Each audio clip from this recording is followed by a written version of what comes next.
बनकर डराया जाए। वह सांस रोककर बैठ गया। उसकी पत्नी ने उसको हिलाया डुलाया, लेकिन राजू चुपचाप आंख बंद किए हुए बैठा था। हे भगवान, लगता है कि सचमुच मर गए। वह रोती हुई बाहर निकली और पास पड़ोस वालों को बुला लाई। राजू उसी तरह बिना सांस लिए हुए बैठा था, बिना हिले डुले। पड़ोसियों ने भी समझा कि राजू मर गया है, अब इसका दाह संस्कार करना चाहिए। वे राजू को लेकर नदी किनारे आए, उसे लकड़ियों के ढेर में लेटा दिया, फिर उसके ऊपर और लकड़ियां रख दी। राजू ने जब देखा कि पड़ोसी चिता में आग लगाने जा रहे हैं, तो वह लकड़ियां फेंककर उठ खड़ा हुआ। जब पड़ोसियों ने राजू को इस तरह उठकर खड़ा होते देखा तो भूत भूत चिल्लाते हुए गांव की तरफ भागे। राजू उनके पीछे रुको रुको रुको कहता हुआ भागा। गांव पहुंचकर वे बोले, राजू मरकर भूत बन गया है और गांव की तरफ आ रहा है। इतना सुनना था कि सारे गांव वाले अपने घरों में घुस गए और दरवाजे बंद कर लिया।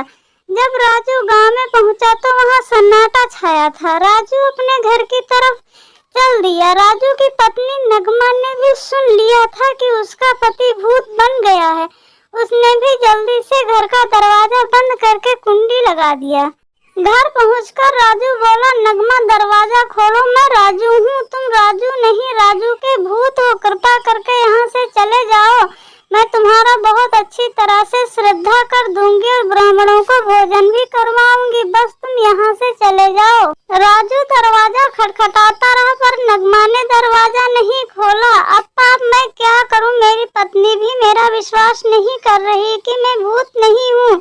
राजू ने सारे दिन से कुछ नहीं खाया था, अब उसे बहुत जोर की भूख लगी थी। मुझे कौन भोजन देगा जब मेरी पत्नी भी मुझे भूत समझ रही है। वह चलते चलते गांव के मंदिर पहुंचा।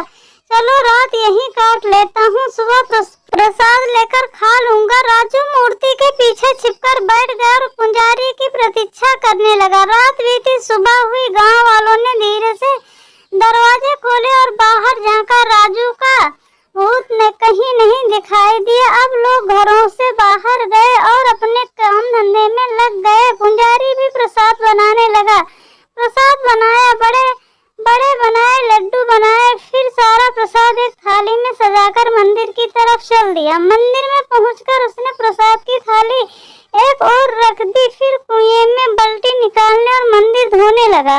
तभी राजू मूर्ति के पीछे से निकला और बोला, स्वामी आज आपने बड़ी देर कर दी, मैं कब से आपकी प्रतीक्षा कर रहा हूँ। इतना सुनना था कि पुजारी बाल्टी पटक कर वहाँ से भागा।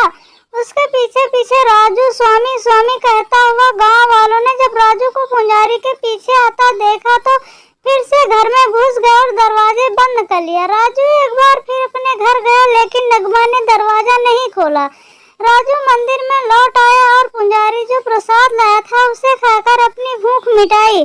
पेट भर जाने के बाद राजू ने अपनी तरफ देखा, उसकी वेष्टी फट गई थी, शरीर धूल मिट्टी से सना हुआ था, बाल बिखरे हुए थे। लोग ठीक ही मुझे भूत समझते हैं, मेरी हालत तो देखो। वह बोला, सबसे पहले मैं अपनी रमैया धोबी से साफ कपड़े मंगवाकर पहनना हूँ। ऐसा सोचकर राजू नदी के किनारे पहुंचा। रमैया धोबी अभी आया नहीं था। राजू कपड़े धोने की भट्टी में छिपकर बैठ गया। उस दिन राजा का कोतवाल घोड़े पर चढ़कर गांव का निरीक्षण करने आया था। उसने देखा कि गांव वाले अपना कहाँ चले गए हैं। उसने दरवाजा खटखटाया, गांव वालों को बाहर बुला और पूछा, काम धंधे के समय तुम लोग घरों में क्यों बैठे हो? राजू चरवाहा मरकर भूत बन गया है और गांव में घूम रहा है, उसके डर से हम घरों में बैठे हुए हैं। गांव वालों ने उत्तर दिया, कोई भूत वूत नहीं होता है, चलो सब लोग अपना अपना काम शुरू करो। कोतवाल ने डांटा।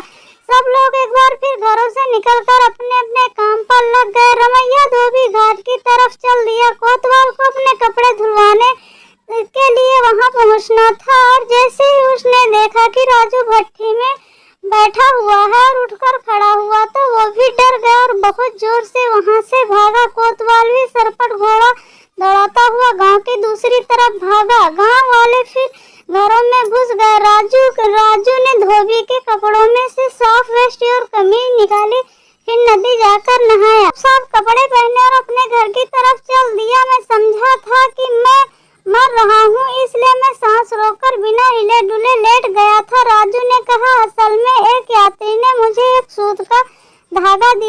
कहा था जिस दिन यह धागा खो जाएगा उस समय मैं मरने वाला हूँ। तुम दरवाजा खोलकर देखो, मैं मरा नहीं हूँ, जीवित हूँ।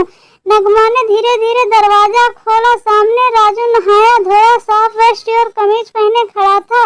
यह भूत नहीं लग रहा था, नगमा ने सोचा। फिर उसने हाथ बढ़ाकर राजू को छुआ और जोर से चिकोटी काटी। अप्पा, राजू चिल्लाया। नगमा समझ गई कि राजू भूत नहीं है। उसने जल्दी से दरवाजा खोला, उसे अंदर कर लिया, उसे भरपेट खाना खिलाया। राजू खा पी कर सो गया।